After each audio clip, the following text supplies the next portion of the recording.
So thank you everyone for joining us today. My name is Brianna Coffey and I am the International Program and Recruitment Coordinator here at St. Paul University. I will be giving you a presentation just about St. Paul University, where it's located, the programs, admission information, and so on. So St. Paul University, we have some values that are very important to us here. And these values include being human, open, engaged, and spiritual. So we're a human university. It's a small university of 1,000 students, and we really treat our students as people and not numbers. So you'll notice that the class sizes are nice and small, and it's very easy to make friends here. We are also an open university. We accept students from all ages, all cultural backgrounds, and we really love to have students and people part of our community who are open to new ideas and are open to sharing those in the classroom. We are also very engaged in the community. So a lot of our schools and research centers are very connected to social causes within the local community and even in the international community. And of course, it is also a spiritual university, so a very progressive Catholic university.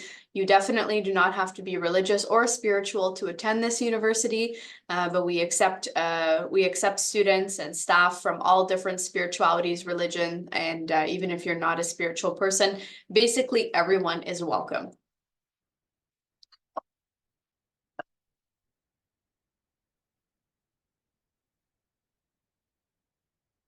There are many reasons why it's a good idea to choose St. Paul University, but here's a few. So our student satisfaction rate is very high, 93%. So that means that the majority of the students who come and study at our university are very pleased with their experience. They've had a good time, they've made friends, they've learned a lot in the classroom. And I think that number will even make more sense the further I go in the presentation. We also have 70 countries represented in our student population. So though we are a small university of 1,000 students, we do have a great diversity on campus. And our university, so St. Paul University, is federated with the University of Ottawa. We are connected. And through this federation, undergraduate students can take courses and even complete minors through the University of Ottawa. I'll be talking a little bit about this later on in the presentation, but there's a lot of benefits to our students on the University of Ottawa campus as well. So if you choose St. Paul University, our campus will become your campus. And here's a couple beautiful pictures of our main entrance on Main Street. You see a picture on the left in the winter, so that's probably what it would have looked like in the months of December until February. And then on the right, you see a picture in the fall time. So that picture was probably taken in September or October when the leaves start to change. Here you can see a nice picture during the summer months. So that probably would have been taken in June, July, or August with lots of green space in the front of the university.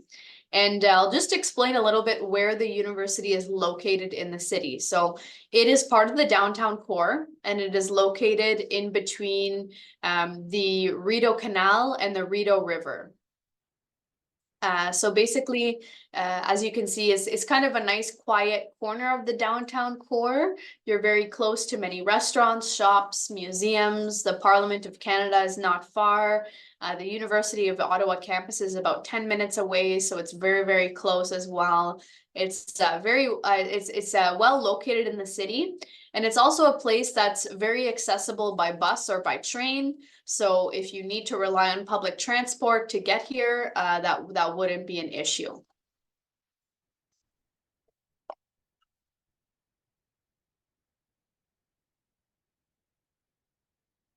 We're very proud of our tradition here at St. Paul University, and that is very visible in certain spaces on our campus. So last year, we actually celebrated our 175th birthday as a university. It was founded in 1848, and Our history, our tradition is definitely visible in certain spaces on our campus. So on the top of the screen, you can see a picture of our chapel.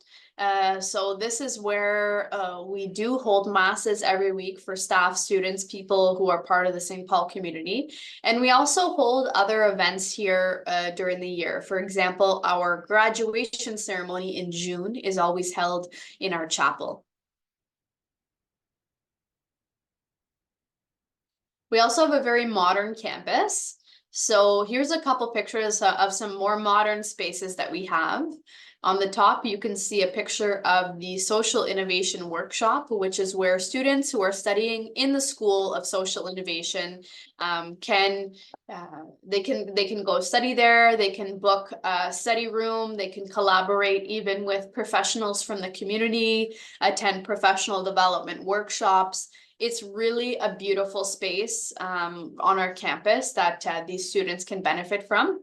And on the bottom of the screen, you can see a picture of our library, which was recently renovated in the past few years.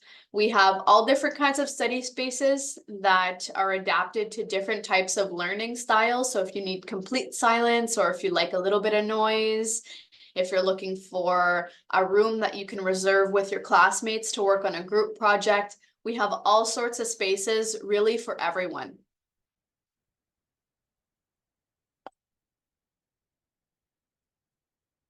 If you are coming alone, so let's say you're not coming with a spouse or any children, you're thinking of coming to St. Paul University to study by yourself, I suggest considering maybe you're renting a room in our residence, which, as you can see, is very close to the classrooms. It's not even 5 minutes walk.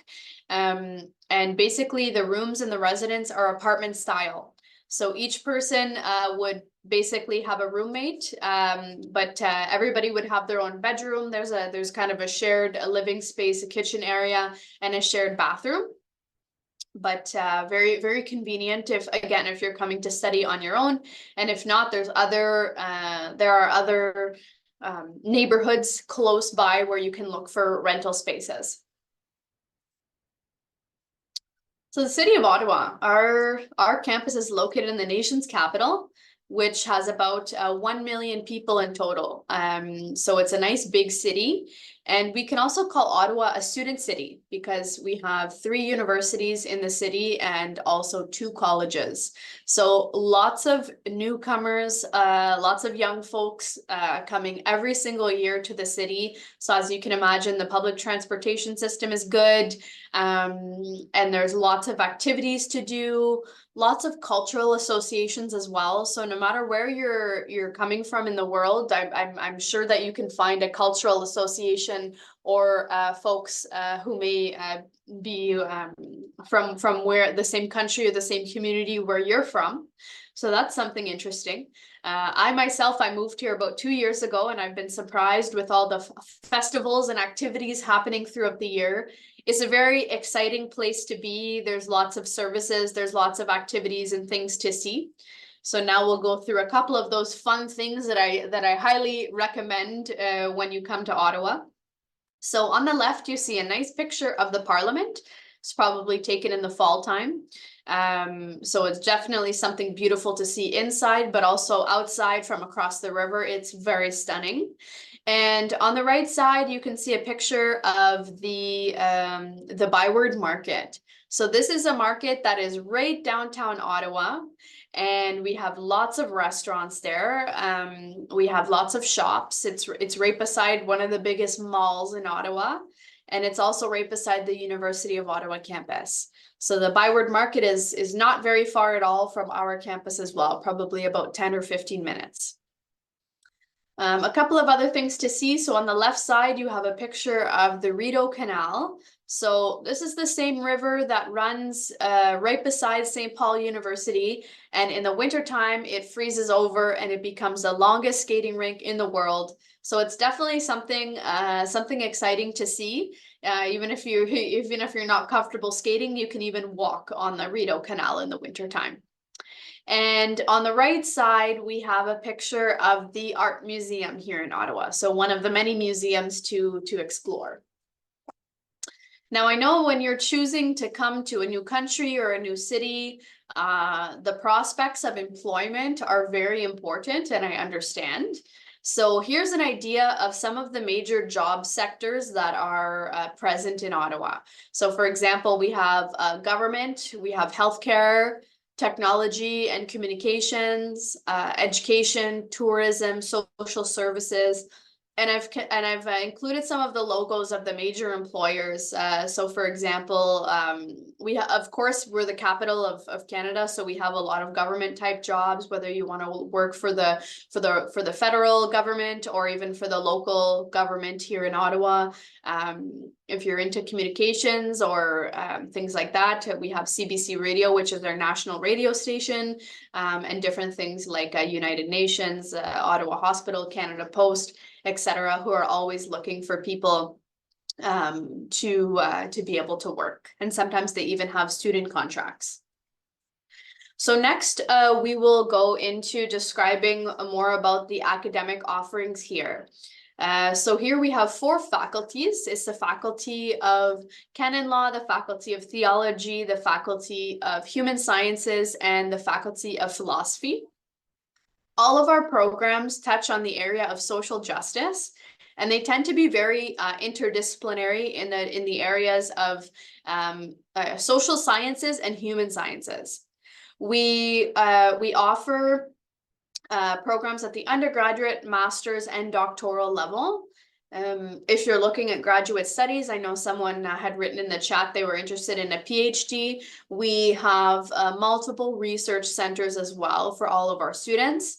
And of course, there's hundreds of possibilities that are at your fingertips in terms of courses, in terms of student exchange possibilities, undergraduate internships, and things like that that'll really personalize your experience to you.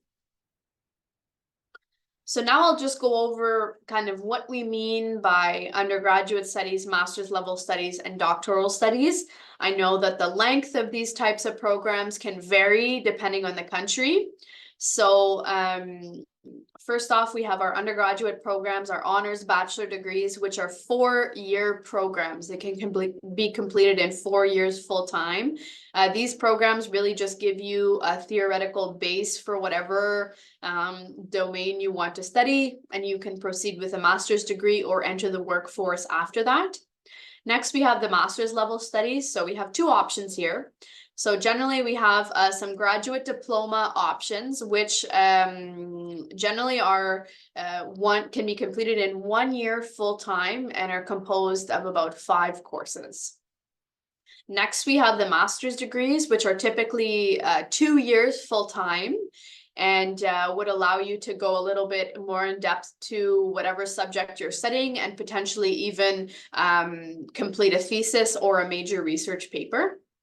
And finally, we have our doctoral studies. So this is between 4 and 6 years full time. Of course, it's a major undertaking and a big research project that you would be completing with that. So now I'll go across the programs offered in every single school and explain a little bit more about the domains that we offer. And again, if you have any questions, feel free to put them in the chat. We will be dedicating some time at the end of this session for the question and answer period.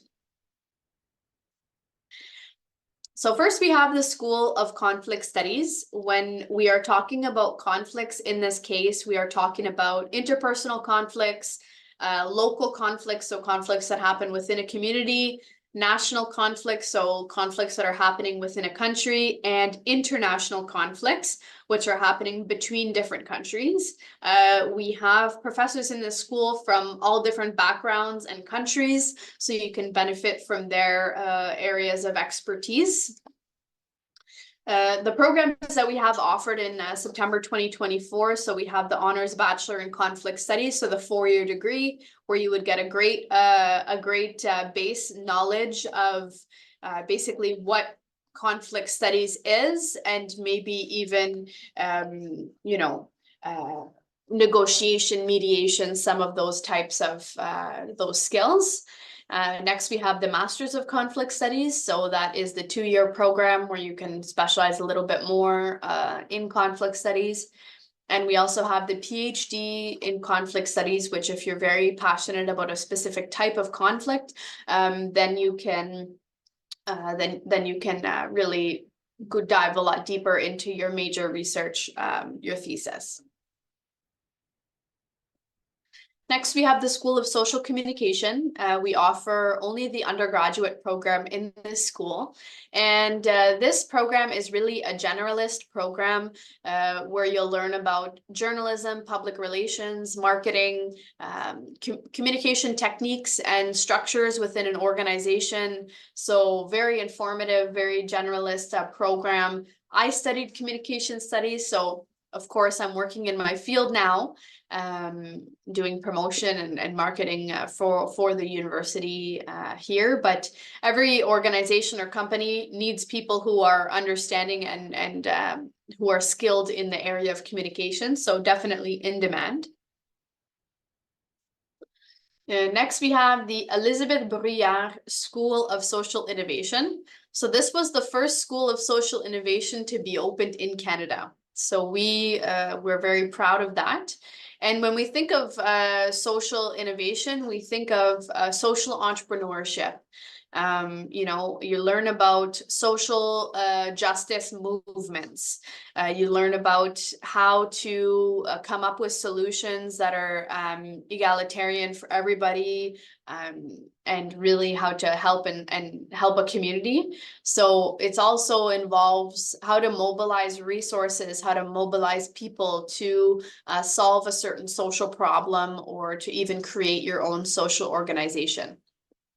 We offer programs in this school at every single level. So we have the Honors BA in Social Innovation. We have the Graduate Diploma in Social Organization Development, which is a practical program. Is a very practical program of master's level courses where you learn how to create your own social organization. And we have the Masters of Social Innovation as well, which would allow you to go a little deeper into your own project. And last but not least, we have the Doctorate in Social Innovation. Next, we have the School of Ethics, Social Justice, and Public Service. This school is very interdisciplinary. So at the base, we can say that there's a good foundation, a good structure in this school of philosophy and understanding ethics. So really asking why certain decisions are made, what the most appropriate decision for specific social injustices could be. It could involve law, political science, a little bit of those areas as well. At the undergraduate level, we offer the Honors BA with major in ethics and contemporary social issues. So in this program, you'll really be learning about the base of certain philosophical theories and, the main areas of thinking of certain philosophers, but then also how to apply those and understand contemporary social issues. So really be able to work on those critical thinking skills, those argument skills. It's a great program if you're looking at pursuing a career in law. It's a great base for that type of pathway. And we also offer the Graduate Diploma in Public Ethics and the Masters in Public Ethics. So this program will really, advance your skills in being able to understand certain policy decisions, government decisions. There are a lot of government employees or people who are looking to work in the public sector who take these programs, but they're also widely applicable in a lot of other types of areas. Next, we have the Faculty of Theology, one of the first faculties, one of the founding faculties here at St. Paul University.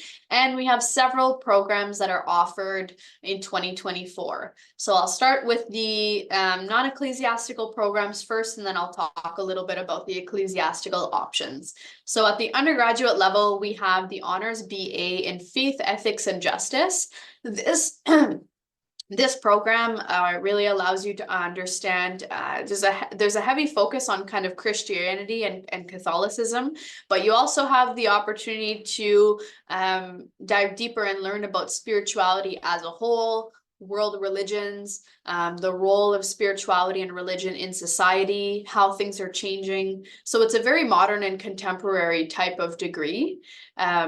We have the Master of Theological Studies and the Masters of Divinity, which are both they're both second entry undergraduate programs. And this means that you have to already have an undergraduate degree to be admissible to these programs.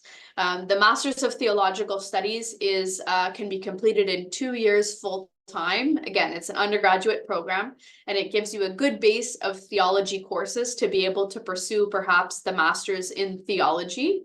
And the Masters of Divinity is great for anyone who wants to take a leadership role, perhaps in their faith or religious community.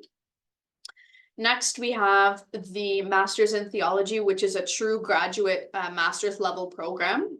And we also have the PhD in theology if you're interested in doing research in the area of theology. Again, those are 4 to 6 year long programs. And the 2 ecclesiastical programs, so the ones that are conferred jointly by St. Paul University and the Vatican, we offer the Sacrae Theologiae Licencia, which is the equivalent to a master's degree, and the Sacrae Theologiae Doctoratus, which is the ecclesiastical doctorate program.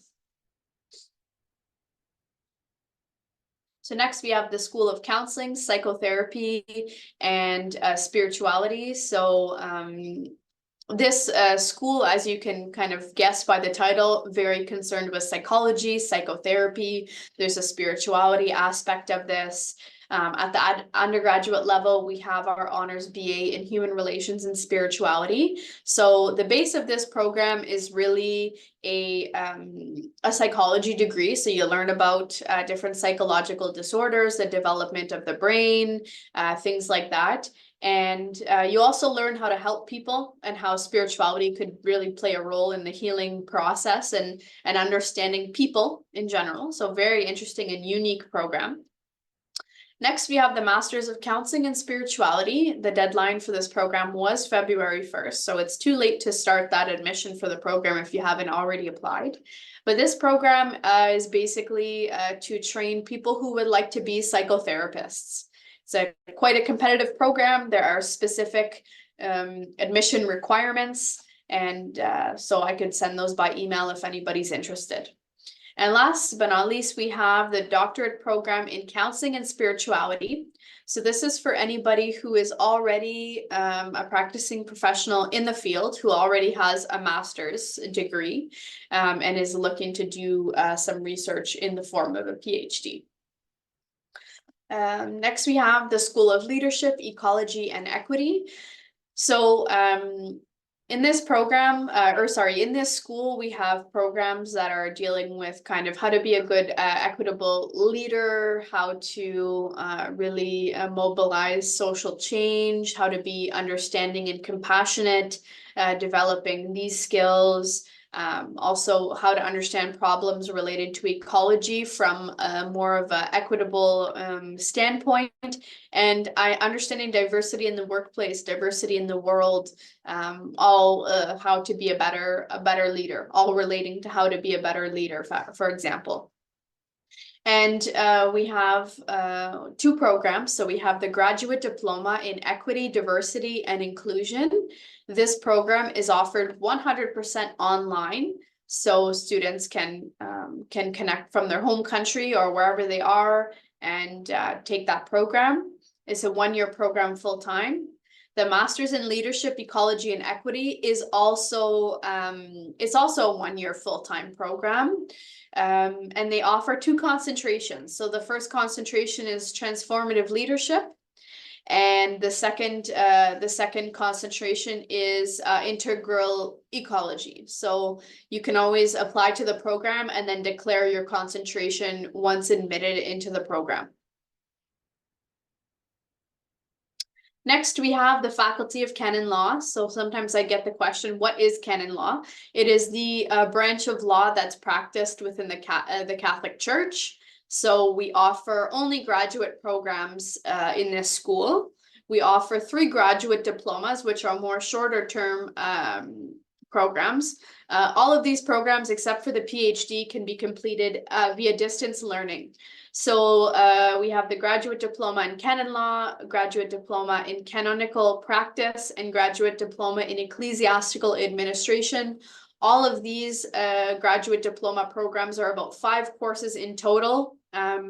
And I would say probably the most popular program in this school would be the Masters of Canon Law, which is completed concurrently with the Licentiate in Canon Law. So this is an ecclesiastical program that is conferred jointly by St. Paul University and the Vatican. So this program is really for anybody who's looking to become a canon lawyer, and basically, you know, it's a 4-year program, can be completed 2-year full-time or 4 years part-time. And there is a section for the online students that they do need to come in person for a couple weeks every May. So that's one option. And then of course, if you already have a master's in canon law and you're looking to do the doctorate in canon law, we have the PhD and the doctorate, the joint doctorate offered here as well.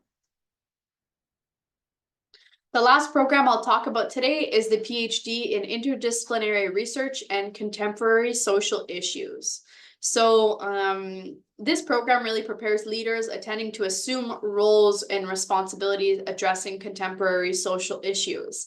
It's a very unique program, and it allows the students to combine both a research topic that touches on 2 schools or 2 faculties offered at St. Paul University. So let's say you're looking at a research project that involves conflicts in the Catholic Church. Let's say you could combine a research topic that combines the Faculty of Theology and also the School of Theology and Conflict Studies. Sorry, I was forgetting my words there for a second. If you're looking at how spirituality can be involved in the mental health healing process, you could pick a research topic involving the Faculty of Theology and the School of Counseling and Psychotherapy, for example. The length of this program, like any other doctorate program, is between 4 to 6 years, and you would be completing that doctoral thesis. So no matter, you know, what it is at St. Paul University, you're well supported. I mentioned before that we're a human university. So we have several services that are for our students. So for example, we have the Jean-Léon Ali Library and Archives. So this is where, of course, you can go to study. You can find books, academic texts. Every single student is assigned a librarian, so someone who's dedicated to helping you in your research and your assignments. They also run some very helpful workshops at the beginning of every semester for new students. There are services offered to our students through the University of Ottawa, so I'll be touching on that in a second. At St. Paul University, we have the Writing Assistance Center, which is a place that you can go to get some help with writing your assignments. If you're someone that is open to the spiritual experience at St. Paul University that we offer, we have the Oasis, which is pastoral services. They run masses every week. They run different activities. Their doors are always open if you ever want to go in and chat, play some music, do a little bit of art. It's really just a fun, relaxing space. We also have our internship office that helps undergraduate students find internships, but they also help other students really prepare for job interviews, integrating into the Canadian job market, how to write a resume and how to prepare for different aspects relating to that. We have counseling services, so all students can access free and confidential counseling services if ever needed.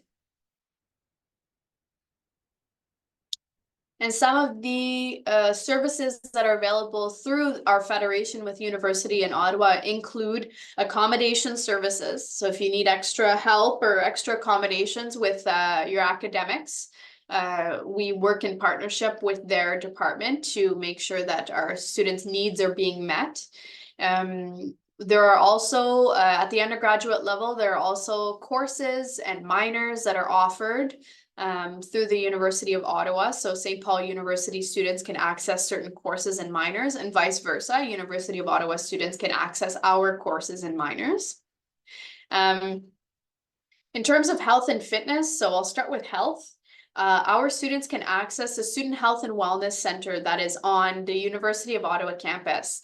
And this is where our students can go to get health services. If you need blood tests, if you need to talk to a nurse, a doctor, if you need prescription medication, this is a place where you can access the healthcare, and it's included in the student international student health plan. So students can also purchase an all-inclusive membership to the gym at University of Ottawa. On our campus, we don't have an athletic facility, but our students can access the gym at University of Ottawa, which is not very far at all from our campus.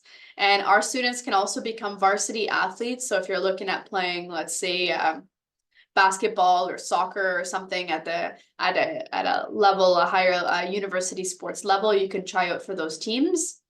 And what's very nice is every day there's always a free shuttle bus that travels constantly between the two campuses. So if you are taking courses at the University of Ottawa campus, or if you are interested in going to the gym, it's very easy to get there from our campus.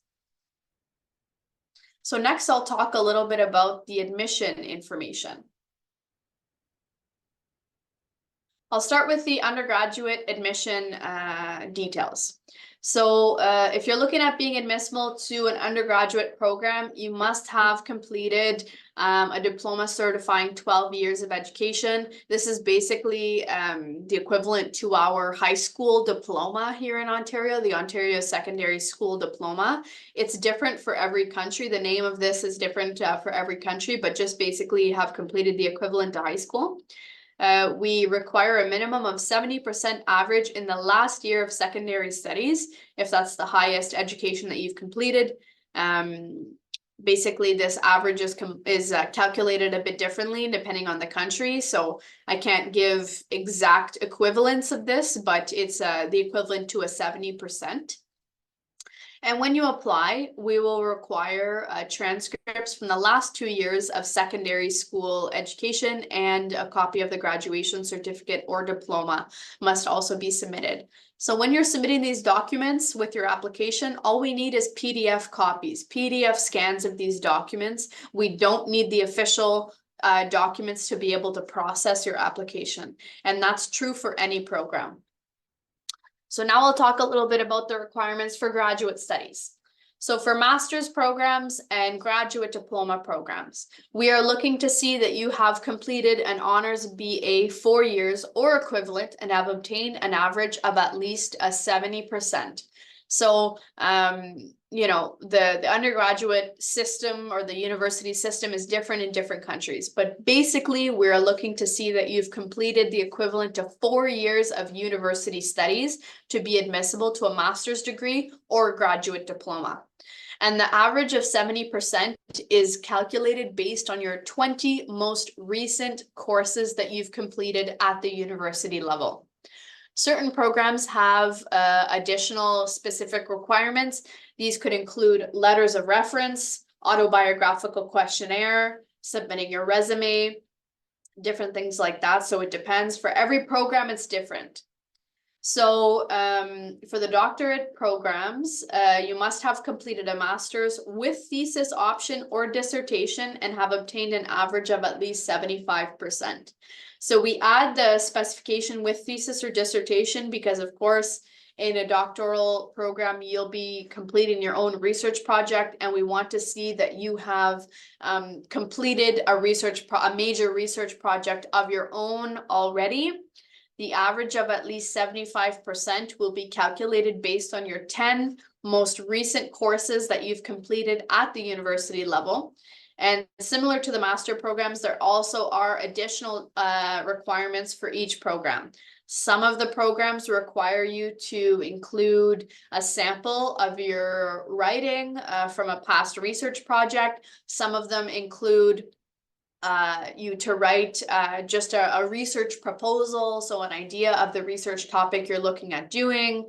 There's autobiographical questionnaires sometimes required, reference letters, and so on.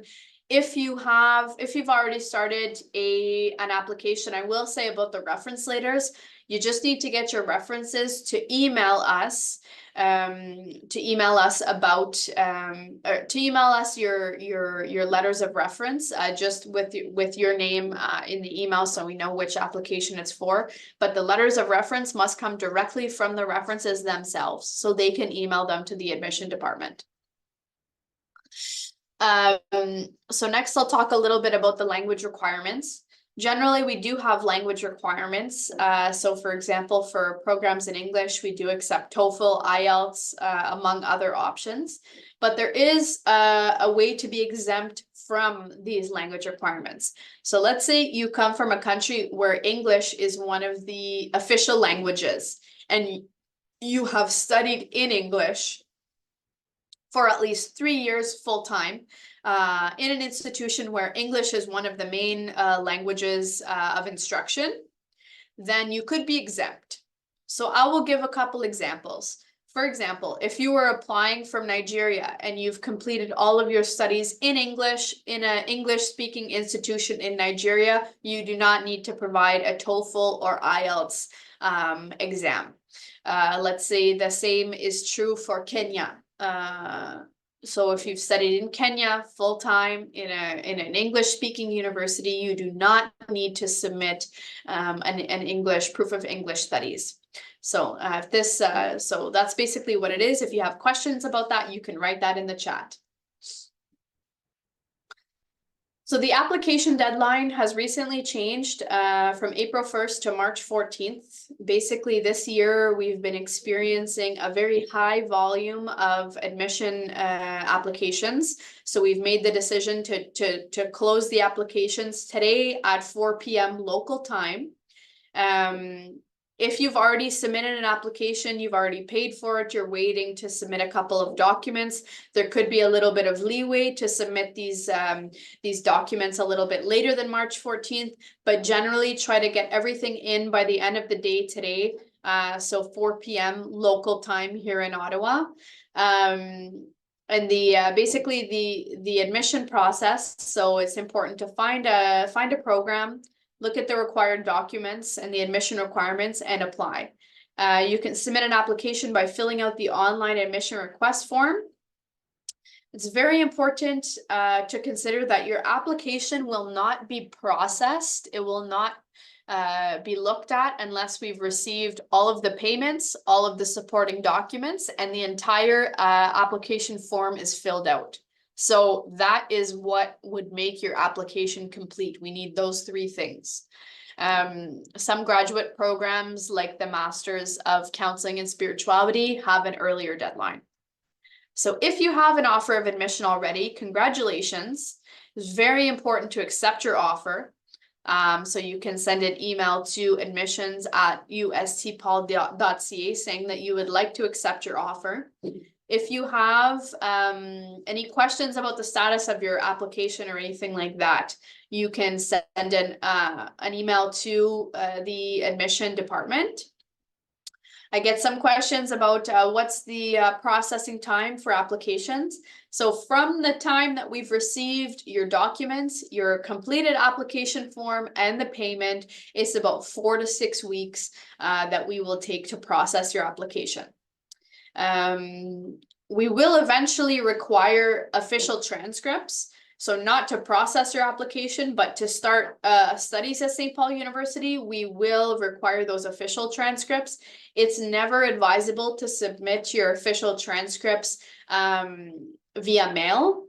So if you come in person, you get your study permit, you're able to come to St. Paul University, you can bring those official documents in person to the admission office and have those scanned and added to your file, and the condition will be removed.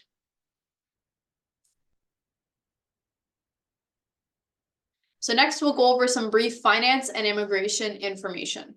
So we'll start with the student budget, talk about how much it costs to study at St. Paul University. So I'll start with undergraduate. So where you see UG 8 months, that is basically the undergraduate tuition is around 19,500 per year, and that's for 2 terms. The undergraduate academic cycle is 2 terms, so the fall term and the winter term. So you can divide that by 2. When we're looking at the student budget, of course, we're looking at some other costs. So books and supplies, residence, food, clothing, and other costs. So it's about 37,400 per year for 8 months to study at St. Paul University and also to live within the city. Next, if we look at graduate tuition, so 12 months, for masters, graduate diplomas, and doctoral programs, there are 3 terms. So if you see the tuition fee of 28,100, you can divide that by 3, and that is the cost per term. And then we also need to look at all of the other fees associated with living in Canada for a year, such as food, residence, clothes, books and supplies, things like that. So it's about $54,950 for 1 year in Canada. In euros, that's about 38,500. I've also included the conversion in euros if that's a little bit easier for you to understand. If you want to know, if you want to save these fees, I encourage you to take a picture of this slide. I'll just give you a moment to do that if you would like to.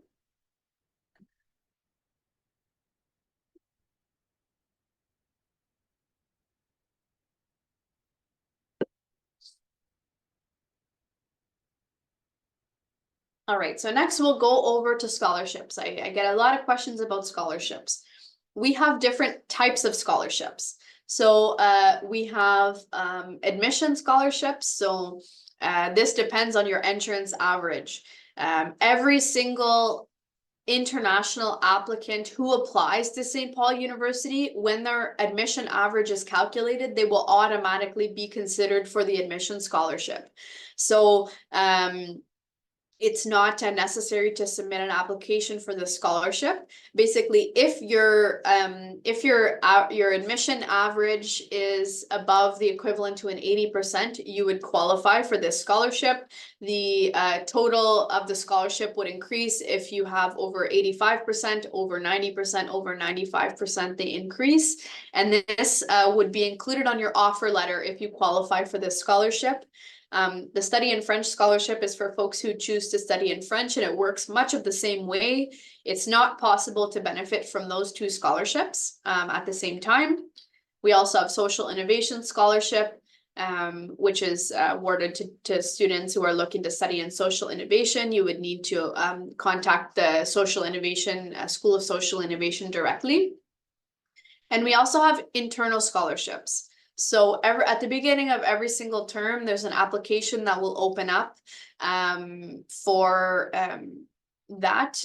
those internal scholarships. You can read through the criteria and submit an application for whichever scholarships you would like to apply to. So next, I'll give a little bit of general information about the immigration. So I will preface this by saying that there are certain aspects of the study permit application process that are changing right now. I am not an immigration advisor, so I won't get into the details of those changes. But if you have an offer, or once you get an offer and you're looking for immigration advice, I suggest going to the Government of Canada website to access the most up-to-date information. Don't go through an immigration agency, in your home country. There's some people that give bad immigration advice. I suggest that you just look at the Government of Canada website where the information is the most clear. I'll ask my colleague Alyssa maybe to put the link for the immigration information directly in the chat for our viewers today. Really important to verify the study permit processing times. So I just checked the other day and the study permit processing times are about 10 weeks to get a study permit, and you can always check those. Basically, once you receive your offer of admission, you can apply for the study permit. If you're applying for an undergraduate program, you'll also need that additional letter of attestation from the province. And the province of Ontario is currently finalizing how that will work. So that would be communicated with you. You can prepare your documents ahead of time. And if you're looking to work in Canada, your employment conditions will be listed on the back of your study permit. So a general overview of, the whole application cycle. So from November to March, it's really a time to learn about the programs and look at the admission details and submit an application. In April or beyond April, you could receive an offer of admission if you haven't already. Again, it takes 4 to 6 weeks from the time that we've received all the documents and the payments to get that answer. In May, you might want to start to virtually visit Ottawa and the neighborhoods, contact the residents, explore housing options, etc. In June and July, you can enroll in courses, contact your academic advisor, and start to get on track for September. In August, of course, that's the time to come and travel to Canada. Early September, I will be hosting it will be a hybrid event, orientation for new international students to help get you started at St. Paul University. And of course, the classes will start in early September. So that's it for the presentation portion today. If you have any questions that are more specific to your file, you can always email international@ustpaul.ca, or you can book a meeting with me directly using the link that you see on the screen.